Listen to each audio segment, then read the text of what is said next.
मत मारो, मत मारो मुझे, मत मारो।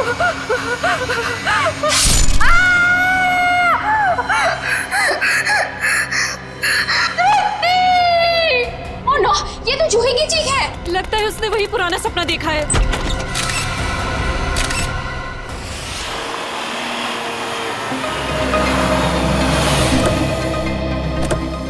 आश्रया, क्या पता चला? सर, मरने वाली का नाम जूही है। वैसे भोपाल से है, मगर यहाँ MBA की पढ़ाई के लिए आई थी। सर, लगता है जब वो सो रही थी उस वक्त किसी ने चाकू मार के उसका खून कर दिया। श्रेया, जूही का कमरा कहाँ है? सर, ऊपर। सर, एक और बात, जब उसका खून हुआ उस वक्त उसके कमरे में और कोई भी नहीं। ऐसा कैसे हो सकता है श्रेया? कोई ना कोई तो होना चाहिए।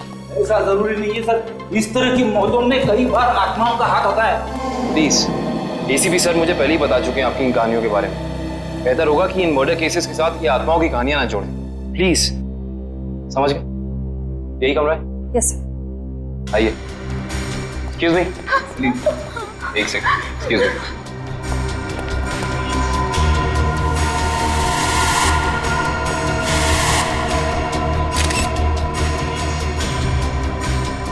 श्रेया, यहाँ पे चाकू का सिर्फ एक ही घाव है। लगता है खूनी ने इतनी जोर से वार किया कि एक ही बार में जूही की मौत हो गई। हाँ सर, हमला भी शायद जूही की नींद में ही हुआ। बेचारी को अपने आप को बचाने का मौका भी नहीं मिला होगा। एक्सक्यूज मी, यहाँ पे सबसे पहले जूही की मौत का पता किसको चला? सर, सबको एक साथ ही पता चला था। हम यहाँ कॉरिडोर में थे, अचानक से जूही के कमरे से चीखने की आवाज आई और अंदर आके देखा तो जूही की जान जा चुकी थी। उस समय कमरे में जूही के साथ और कौन था?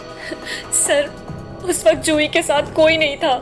देखिए, आप लोग दोबारा याद करने की कोशिश कीजिए। हो सकता है कोई ऐसा जो उस वक्त भाग निकला हो। सर, भागने का तो सवाल ही नहीं उठता, क्योंकि डोर बाहर से बंद था और वो अंदर से।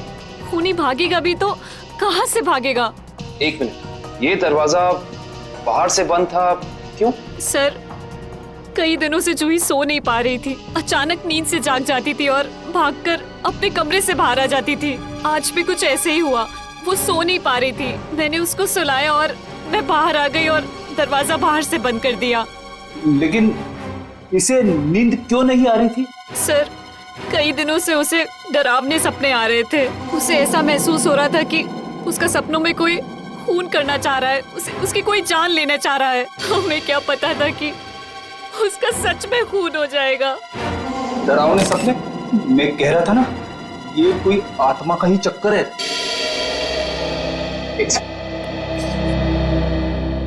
आपको कितनी बार बताया है कि आत्माओं की बातें सबके सामने मत किया करिए। वो लोग क्या सोचेंगे CID के बारे में? सॉरी। अच्छा, आप अभी कह रही थी कि जूही को डरावने सपने आते थे। कभी उसने आप लोगों के साथ कुछ शेयर किया कि उसे किस चीज के सपने आते हैं? कुछ भी? सर, उस ड्रॉर में जूही का स्केच बुक है। उस ड्रॉर में? जी सर। Sketch book? ये बुक? जी सर। ये चाकू? सर, ये वही चाकू है जिसे लेकर कोई उसका पीछा करता था सपनों में, उसे मारने के लिए। ये देखो, ये चाकू बिल्कुल ऐसा ही है जिससे जूही का कत्ल हुआ। हाँ सर।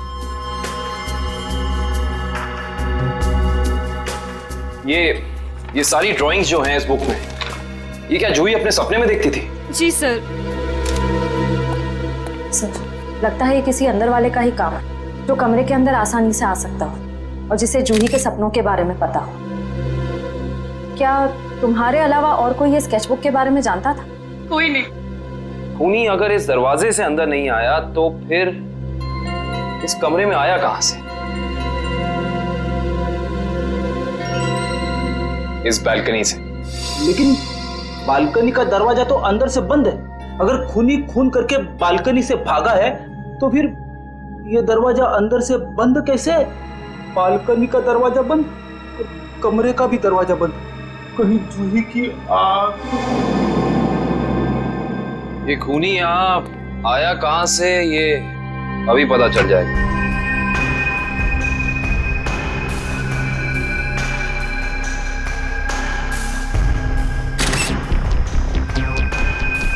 ये देखो, जूते के निशान। हो ना हो खूनी इसी बैल्कनी से चढ़कर आया। लेकिन बालकनी का दरवाजा तो अंदर से बंद था, तो फिर खूनी यहाँ ऊपर चढ़ के कमरे के अंदर आया कैसे होगा? ये भी पता चल जाएगा फ्रेडी जी। बस एक बार जूही के मौत के कारण पता चल जाए, कुछ तो होगा यहाँ, कोई सबूत कुछ तो होगा। इधर देखो, ये पाइप, इसी वाटर पाइप से चढ़कर खूनी इस बैल्कनी तक आया है। यहाँ के वॉचमैन से मिलना पड़ेगा। माफ कर दिए साहब, गलती हो गई। इसे गलती कहते हो तुम? एक इंसान गर्ल्स हॉस्टल की बैल्कनी में चढ़ जाता है, अंदर कमरे में जाके खून कर देता है, और तुम्हें कुछ पता भी नहीं चला। बस साहब 15 मिनट के लिए मेरी आंख लग गई थी। मैं सपने में भी ऐसा नहीं सोच सकता था कि उस दौरान ऐसा कुछ हो जाएगा। तुम्हारी 15 मिनट की लापरवाही की वजह से एक लड़की की जान चली गई, उसकी जिंदगी लौटा सकते हो तुम?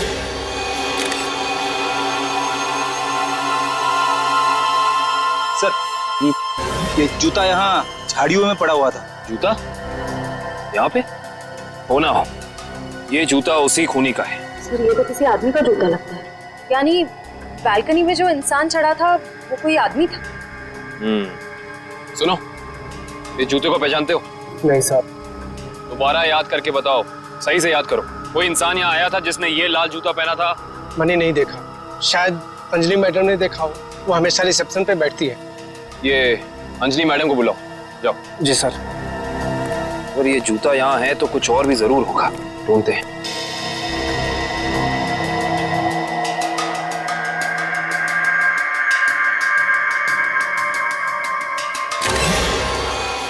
इस तरफ ये जूतों के निशान। एक जूते का निशान थोड़ा गाढ़ा है और दूसरे का हल्का। ये वाला गाढ़ा है। इसका तो एक ही मतलब है, ये जूता जिसका भी है वो इंसान लंगड़ा के चल रहा था। वो लंगड़ा के इसलिए चल रहा था क्योंकि जब वहां बैल्कनी से वो नीचे आया उसे चोट लग गई, फिर वो यहाँ से भागा और यहाँ पे जूता रह गया। हाँ साहब, मैं ही अंजलि हूँ, आपने मुझे बुलाया? जी अंजलि जी, हमें आपसे कुछ सवाल पूछने थे। जी। अंजलि जी, आपने इस लाल जूते को देखा? मेरा कहने का मतलब है किसी इंसान को इसको पहनकर यहाँ आते हुए देखा, लंगड़ाते हुए? हाँ साहब, मैंने देखा था, मनीष लंगड़ाते हुए जा रहा था। मनीष? ये मनीष कौन है? जूही का दोस्त है। अंजलि जी, जब वो यहाँ आया, ये गर्ल्स हॉस्टल है राइट, आपने उसको रोका नहीं? मैंने उसे रोका, पर वो रुका ही नहीं। और क्या? मनीष अक्सर जूही से मिलने हॉस्टल आया करता था, पर कुछ दिनों से उन दोनों के बीच में अनबन चल रही थी। किस बात को लेकर अनबन चल रही थी? मुझे उस बारे में कुछ पता नहीं। कोई बात नहीं, अब तो इस बारे में हम मनीष से ही पूछ लेंगे।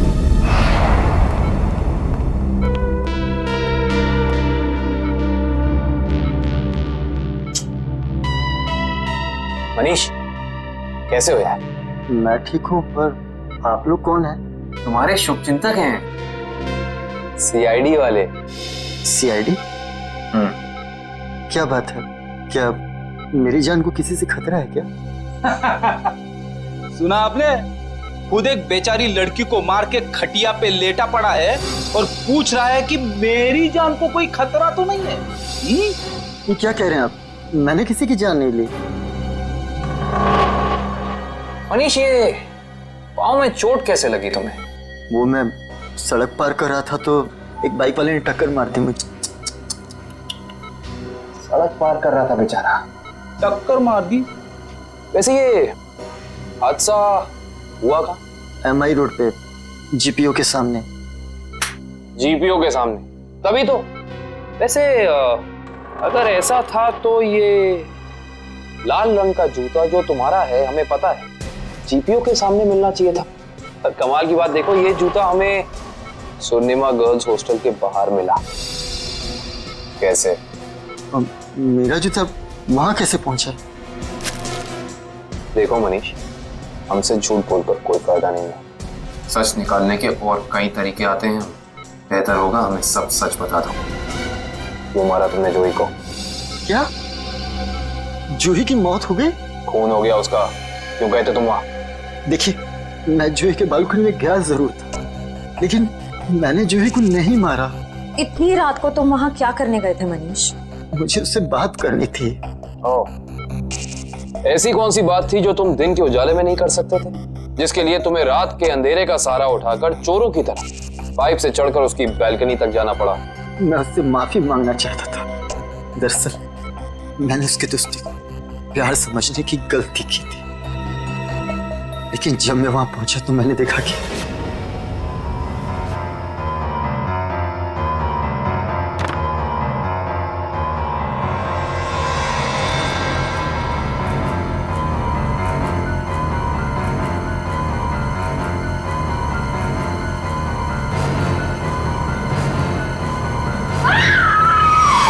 शर्म आनी चाहिए तुम्हें मनीष। उसकी मदद करने की बजाय तुम वहां से भाग गए। यही है तुम्हारा प्यार? अगर किसी ने वहां मुझे देख लिया होता तो इल्जाम तो मुझे पर आता ना। देख तो तुम्हें लिया ही था। अंजलि जी ने तुम्हें रोकने की कोशिश भी की पर तुम रुके नहीं। ये सब छोड़ो, हमें ये बताओ कि जब तुम वहां थे तो उस वक्त कमरे में और कौन था? मैंने वहां किसी को नहीं देखा। हेलो, क्या एक और खून? कहां पे?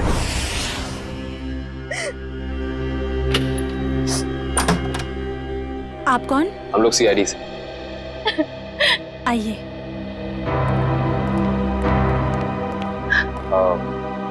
आप कल की जी हैं ना?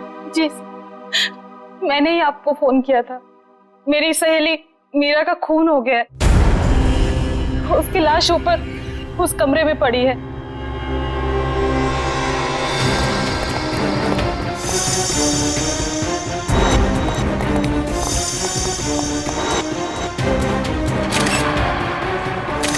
श्रेया, ये चाकू तो बिल्कुल वैसा ही लग रहा है जैसा जूही की मौत में यूज हुआ था। हाँ सर, लगता है किसी सीरियल किलर का काम। सीरियल किलर का भी हो सकता है और किसी ऐसे इंसान का भी जो दोनों जूही और मीरा को जानता है। वो यहाँ आया और उसने मीरा की जान भी इसकी नींद में ले ली। मतलब दो खून हूबहू एक ही तरीके से। सर, हाँ, लाश की हालत को देखकर लगता है कि इसकी मौत को 3-4 घंटे हो चुके हैं। 3-4 घंटे? लेकिन श्रेया, जूही की मौत को भी तो 3-4 घंटे ही हुए हैं। एक खूनी एक ही वक्त पे दो जगह पे कैसे हो सकता है? मैं तो कह रहा हूँ जरूर ये किसी आत्मा का ही चक्कर है। रेडी प्लीज, ये किसी आत्मा का चक्कर नहीं है। ये उस खूनी के किसी साथी या रिश्तेदार का चक्कर भी हो सकता है। लगता है इस जुर्म में एक से ज्यादा लोग शामिल हैं। लेकिन कैसे? कैसे हो सकता है? इस कमरे की सारी खिड़कियां, सारे दरवाजे अंदर से बंद हैं। और यहाँ पे कोई बालकनी भी नहीं है उस हॉस्टल की तरफ। तो फिर वो खूनी इस कमरे में आया कैसे? इस कमरे की तलाशी लो, कोई ना कोई सुराग जरूर मिलेगा। श्रेया, इसकी फोटो एल्बम और फोन डायरीज चेक करो। हो सकता है जूही और मीरा के बीच में कोई ना कोई कनेक्शन मिल जाए हमें। सर, रेडी, एम्बुलेंस को फोन करो बॉडी ले जाने के लिए। मुझे नीचे इसकी दोस्त से कुछ सवाल पूछने हैं।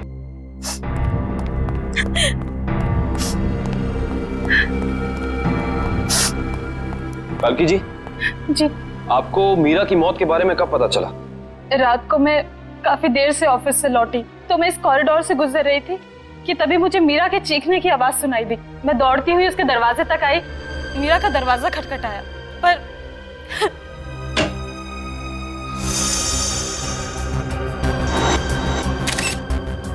फिर क्या हुआ? मेरा मतलब जब आप यहाँ आई तो ये दरवाजा खुला था कि बंद था? दरवाजा बंद था तो मुझे वॉचमैन को बुला के दरवाजा खुलवाना पड़ा। कल्कि जी, जब आप यहाँ पे आई तो आपको यहाँ इस घर में कोई भी निकलते हुए यहाँ से दिखा, भागते हुए दिखा? नहीं।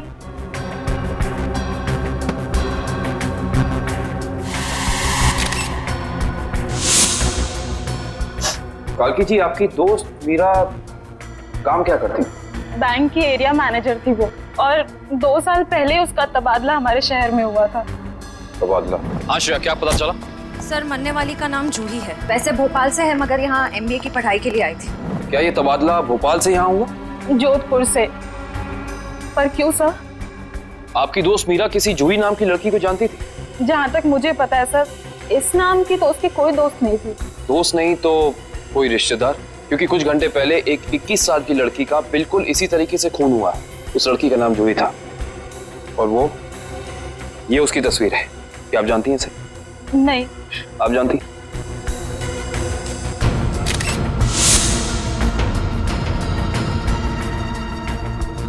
ये क्या हो रहा है हमारे शहर में? आम आदमी तो बिल्कुल भी सुरक्षित नहीं है। कल्कि जी, आपको किसी पे शक है? I mean, आपकी दोस्त मीरा की किसी से कोई दुश्मनी, कोई अनबन? उसका कोई दुश्मन नहीं था सर। मीरा तो बहुत ही सुलझी हुई लड़की थी।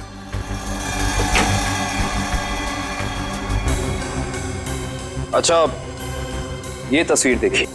इस आदमी का नाम मनीष है। क्या आप इसे जानती हैं? नहीं सर।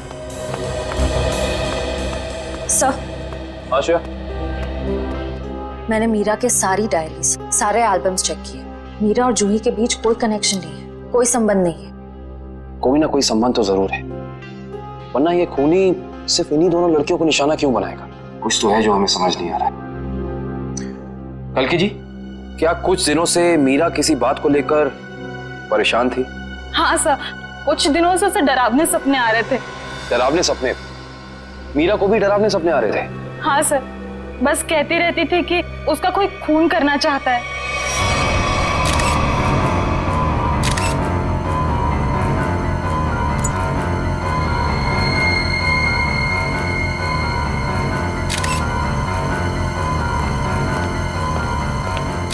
ये कैसे हो सकता है सर? जूही और मीरा को ठीक एक तरीके के सपने कैसे आ सकते हैं?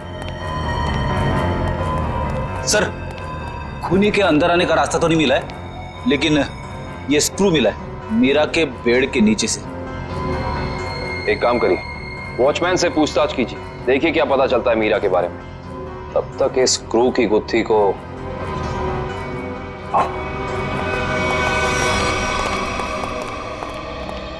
करण, रेडी को ये स्क्रू कहाँ मिला था?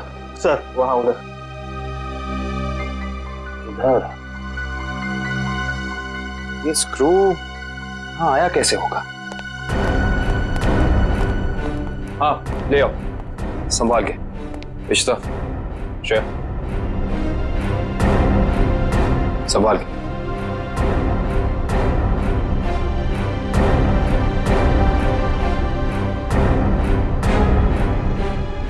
इश्ता,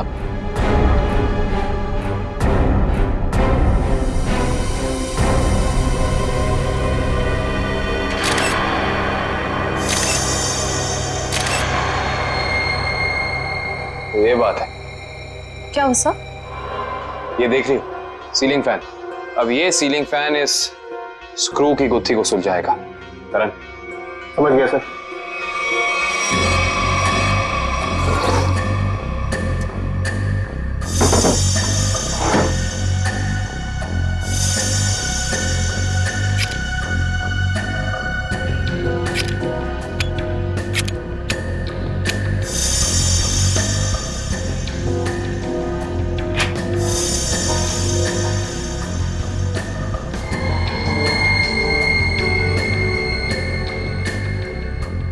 फैन को उल्टा करो।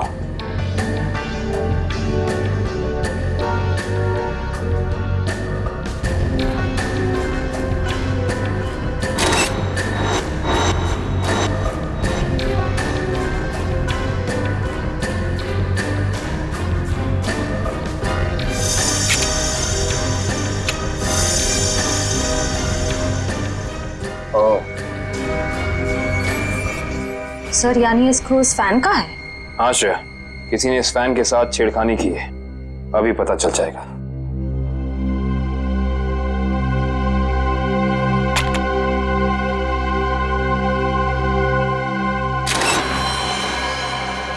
ओह माय गॉड, तो ये बात है, मतलब चाकू इसके अंदर था। इसके अंदर से इस मैकेनिज्म के जरिए चाकू सीलिंग से नीचे गिरा मीरा के पेट में और उसकी मौत हो गई। अब समझ में आया, ये कारण है जिस वजह से खूनी इस कमरे में नहीं था। उसकी जरूरत ही नहीं थी, उसका काम तो ये सीलिंग फैन कर रहा था। इसका मतलब जूही के कमरे में भी बिल्कुल ऐसा ही सीलिंग फैन होगा जिसके अंदर सेम मैकेनिज्म फिट होगा। वहां भी चाकू सीलिंग से गिरा और जूही की मौत हो गई। सर, हो सकता है खूनी ने रिमोट कंट्रोल के जरिए इस चाकू को कंट्रोल किया हो सकता है। और सवाल यह है श्रेया कि खूनी को कैसे पता चला कि सही वक्त रिमोट बटन दबाने का कौन सा था? हाँ सर, क्योंकि ना तो हमें मीरा के कमरे से कोई कैमरा मिला, ना ही जूही के कमरे से, जिससे ये पता चले कि खूनी दोनों लड़कियों पर नजर रख रहा था। वो भी पता चल जाएगा इस सीलिंग फैन के चाकू के मैकेनिज्म के जरिए। क्या ये मीरा और जूही, इन दोनों के बीच में कोई ना कोई संबंध तो जरूर है, कोई ना कोई संबंध तो जरूर है। मगर सर दूर दूर तक इन दोनों के बीच कोई संबंध नजर तो नहीं आ रहा। इन दोनों के उम्र में बहुत फर्क है, उनके रहन सहन, तौर तरीके, ये जूही का कॉलेज और मीरा के काम करने की जगह, आपस में कहीं भी कोई तालमेल नहीं है सर। सर, हाँ सर, वो फैन और चाकू का मैकेनिज्म रेडी है। चलो देखते हैं।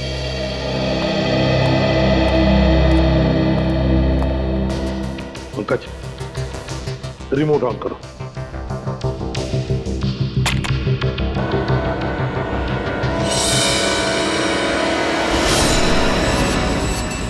मतलब जैसे ही रिमोट का बटन दब गया, इस फैन के मैकेनिज्म के अंदर जो इंफ्रारेड लाइट थी वो ऑन हो गई, लॉक खुल गया और उसकी वजह से ट्रिगर ऑन हो गया। ट्रिगर ऑन होने से इसके अंदर जो छुपा के रखा था चाकू, वो सीधा नीचे गिर गया, सीधे उसके शरीर के अंदर जो फैन के नीचे सोया हुआ था।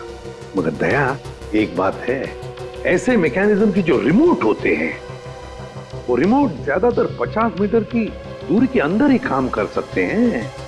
तो फिर जरूर जहां पर मीरा और जूही रहती थी उसके आसपास ही ये आदमी खड़ा था। जिसने भी ये किया है वो 50 मीटर की दूरी के अंदर ही खड़ा था। वहां से उसने रिमोट चलाया और खून कर दिया मीरा और जूही का। और फिर वो सपने, वो एक जैसे सपने जो मीरा और जूही दोनों की नींद में आते थे, ऐसे सपने तो जानबूझकर ही डाले जा सकते हैं, प्लान करके डाले जा सकते हैं। मगर उसके लिए जरूर कोई तो ट्रिगर होना चाहिए। सर, हाँ, जूही के कमरे में लगे पंखे में भी ठीक ऐसा ही मैकेनिज्म मिला है। और तो और जूही और मीरा दोनों के कमरों में एक हफ्ते पहले इलेक्ट्रिकल वायरिंग का कुछ काम हुआ था। जूही और मीरा दोनों के घर में, दोनों के कमरों में एक हफ्ते पहले इलेक्ट्रिकल वायरिंग हुई थी। कहीं ऐसा तो नहीं कि वही इलेक्ट्रीशियन है जिसने दोनों के घरों में इलेक्ट्रिकल का काम कर दिया और फिर खून भी उसी ने किया? पता लगाना पड़ेगा, पता लगाना पड़ेगा इस इलेक्ट्रीशियन के बारे में।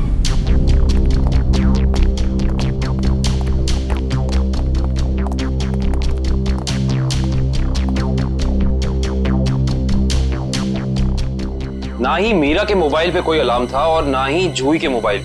फिर दोनों को एक ही वक्त एक जैसे सपने कैसे आ सकते हैं? इसका मतलब सपने ट्रिगर करने वाला मैकेनिज्म यहीं कहीं है। सर, ये देखिए, इस पे अलार्म है, लेकिन सुबह 6 बजे का। 6 बजे का? पर मीरा की मौत तो 3 बजे हुई थी, तो सपने शुरू करने का ट्रिगर लगभग 1 या 1.5 के बीच का होना चाहिए। यह भी तो हो सकता है कि किसी ने मीरा को सम्मोहित कर दिया। ऐसा नहीं हो सकता फ्रेडी, क्योंकि अगर ऐसा होता तो मीरा के दिन भर का हाव भाव, चाल चलन सब प्रभावित होता। पर ऐसा नहीं हुआ।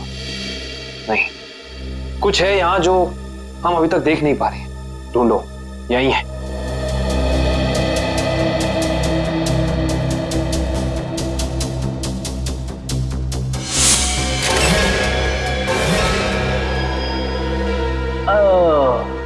ये देखो, टीवी के पीछे ये बॉक्स लगा हुआ था। बॉक्स? कहीं ये ट्रिगर मैकेनिज्म इस बक्से के अंदर तो नहीं फिक्स किया हुआ है?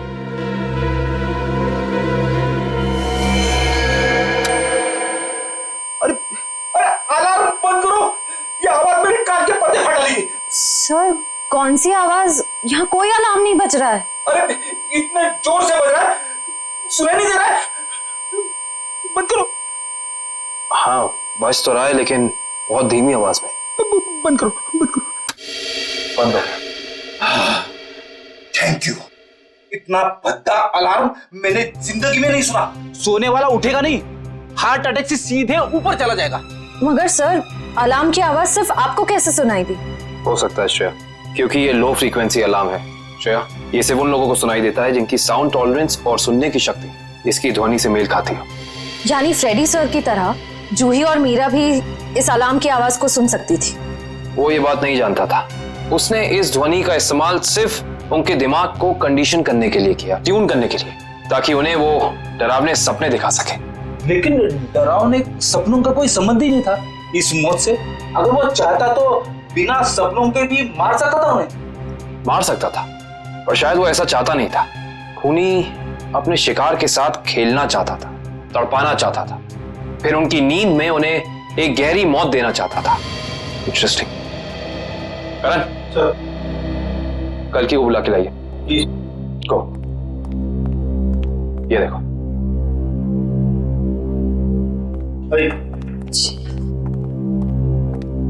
आइए। कल की जी। जी। इस आवाज को पहचानती हैं आप? ये आवाज मैंने यही सुनी है, मीरा के घर पे। कब? करीब 3-4 दिन पहले, जब वो अपने लैपटॉप पे काम कर रही थी तब।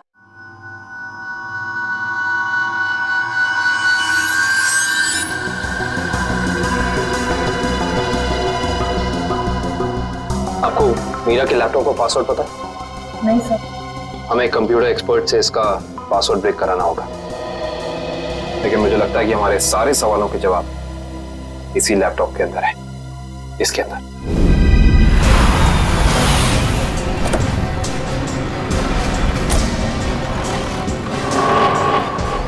भाई साहब, हम लोग सीआईडी से। सीआईडी से? क्या हुआ साहब? हमें पता लगा है कि पिछले हफ्ते आपका एक इलेक्ट्रिशियन वायरिंग करने के लिए इस एड्रेस पे गया। हाँ साहब, गया तो था, पर हुआ क्या? इन दोनों जगहों पे एक एक खून हुए और हमें शक है कि ये खून आपके इलेक्ट्रिशियन ने किया है। मेरे इलेक्ट्रिशियन? हाँ, और वो भी पंखे में चाकू फिट करके। अरे बाप रे, पंखे में चाकू? जी हाँ। और आप ये बताइए कि इन दोनों जगहों पे आपका कौन सा इलेक्ट्रिशियन गया था? मंगेश गया था सर, पर आज वो आया नहीं है। इस मंगेश का एड्रेस तो है ना तुम्हारे पास? हाँ, मंगेश का एड्रेस लेके ना। सर, वो लैपटॉप का और ईमेल का पासवर्ड खुल गया। Very good job, thank you very much. काबिन, जरा लैपटॉप चेक करो। जी। देखो वो ऑडियो फाइल है क्या इसमें जिससे सपने आते थे उसे।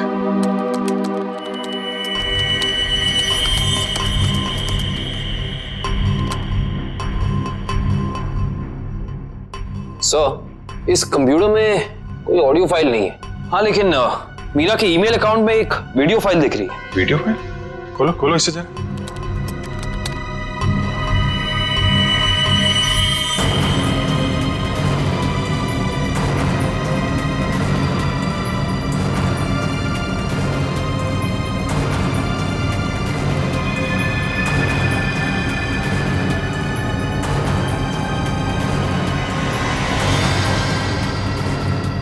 सर, ये सारे विजुअल तो मैंने जूही की स्केचबुक में देखे हैं। स्पेशली ये नाला, ये बोर्ड और मास्क पहना हुआ आदमी, तीनों। इसका मतलब खूनी ने जूही और मीरा दोनों को चेतावनी भेजी थी। उन लोगों को हमारे पास आना चाहिए था मदद मांगने। जरा ये फाइल फिर से चलाना।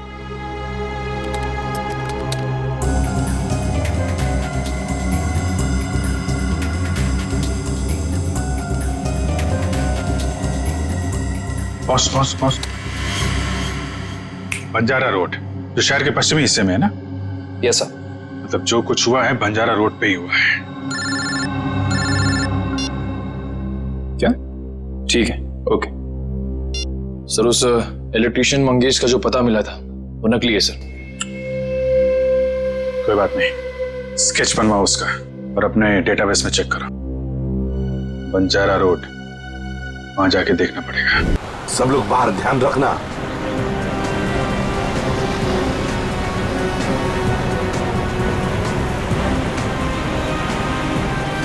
आराम से पंकज, आराम से। एक मिनट।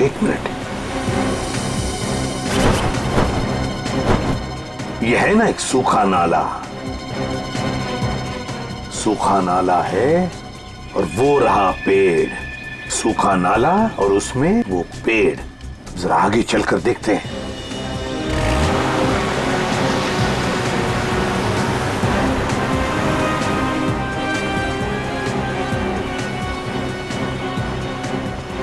एक मिनट पंकज, एक मिनट।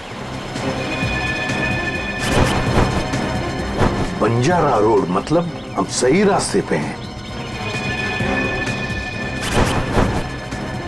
सर वो देखिए, वो पुराना घर जो हमें वीडियो में दिखा था। चलो आगे देखते हैं। मगर खूनी जगह का वीडियो बना के मीरा और जूही को भेज क्यों रहा था? शायद उन दोनों को अपने अतीत का याद दिलाने के लिए। मगर सर मैंने पता किया सर इस बंजारा रोड पे आज तक एक क्राइम नहीं हुआ है। यहाँ तक कि पुलिस ने एक चालान तक नहीं काटा है। सर वो रही बिल्डिंग। हाँ वो क्या, रॉयल मून होटल, ले लो ना।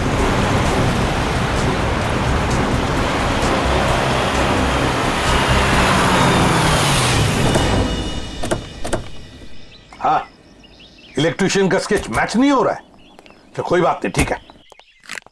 वेलकम सर, कहिए मैं आपकी क्या सहायता कर सकता हूँ? हम लोग सीआईडी से हैं। दरअसल एक केस के सिलसिले में कुछ पूछताछ करनी थी आपसे।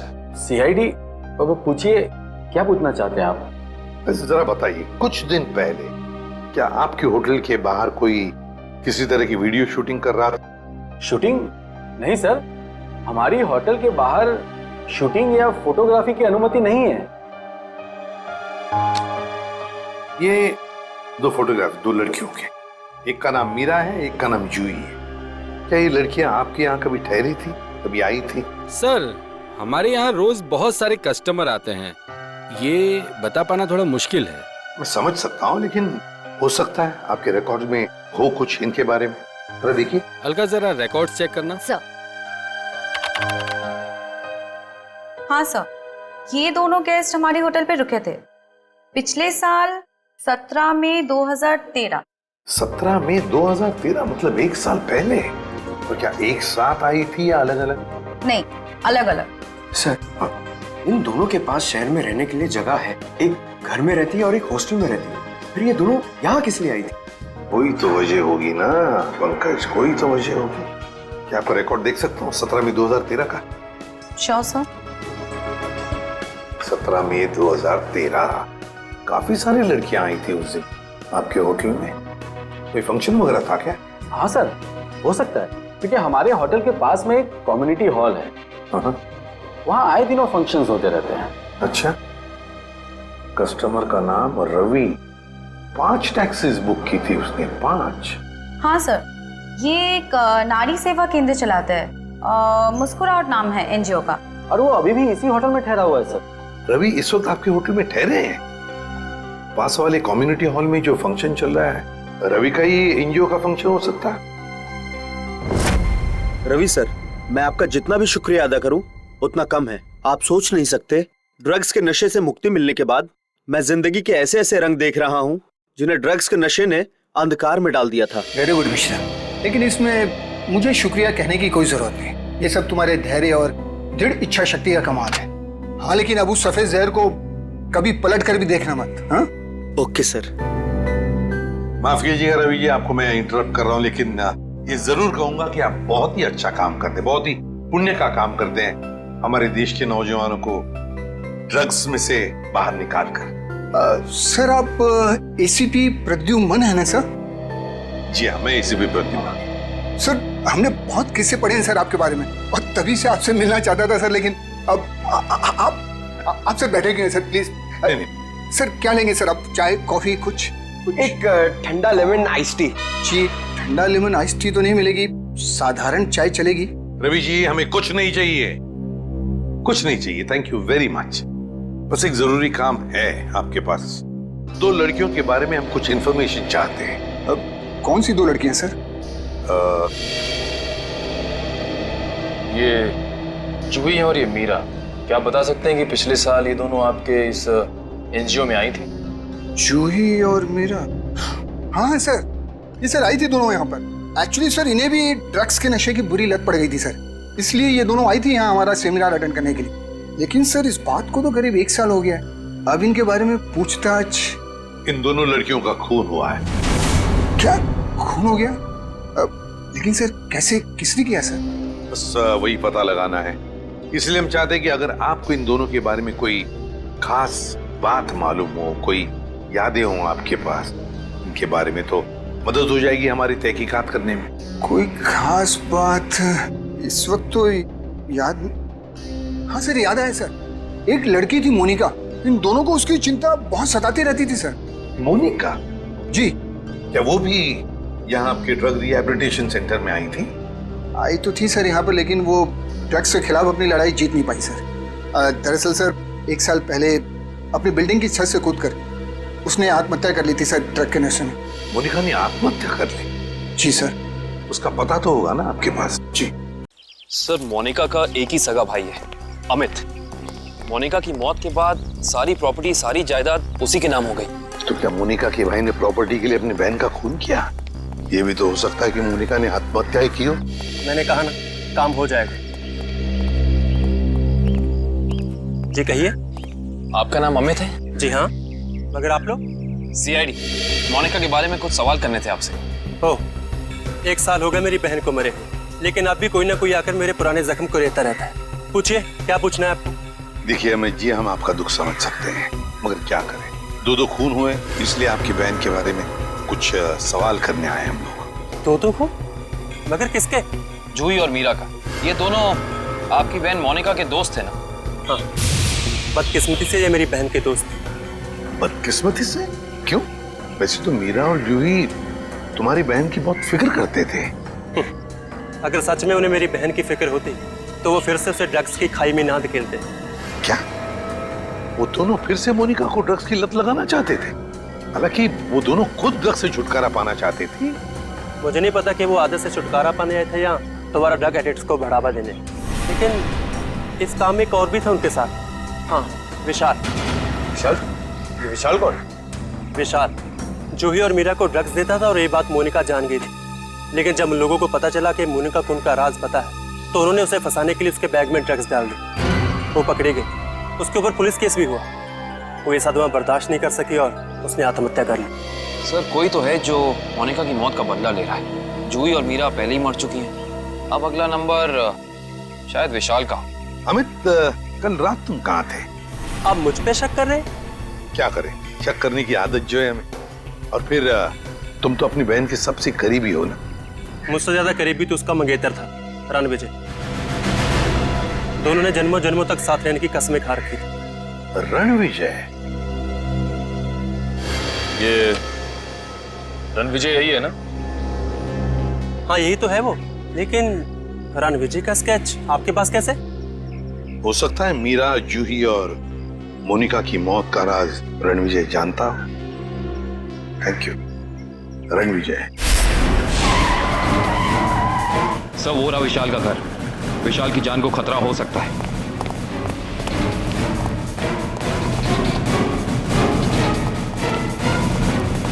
सर, लगता है रणविजय पहले ही पहुंच चुका है।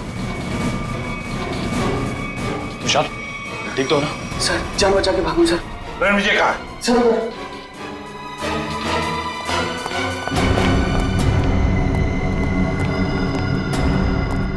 यहाँ तो कोई भी नहीं है। सर, शायद यहाँ से भागा होगा।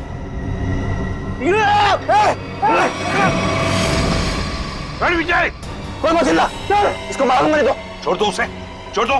देखिए, वैसे तो मुझे सीआईडी वालों से काफी लगाव है, पर अगर सीआईडी ने मेरे साथ कोई होशियारी की ना, तो ये बात मुझे अच्छी नहीं लगेगी। चाकू नीचे फेंक दो। फेंक दो चाकू। डरो मत, कुछ नहीं करूंगा तुम्हारे इस मोटू ऑफिसर को। मोटू मत बोल, टाइटिंग कर रहा हूं आजकल। देखो, मुझे अपना काम करने दो।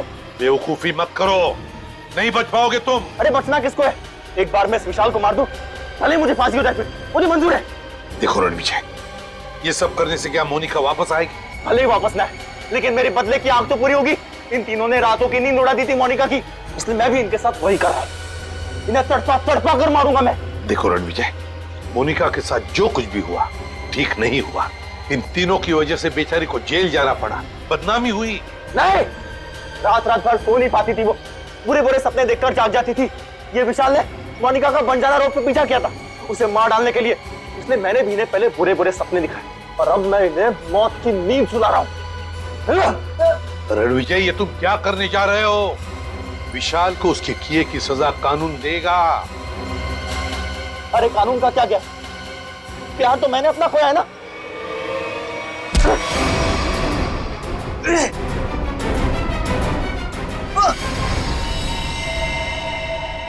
रणविजय, विशाल को तो उसके किए की सजा मिलेगी ही मिलेगी, मगर तुमने बदले की आग में दो खून किए, दो।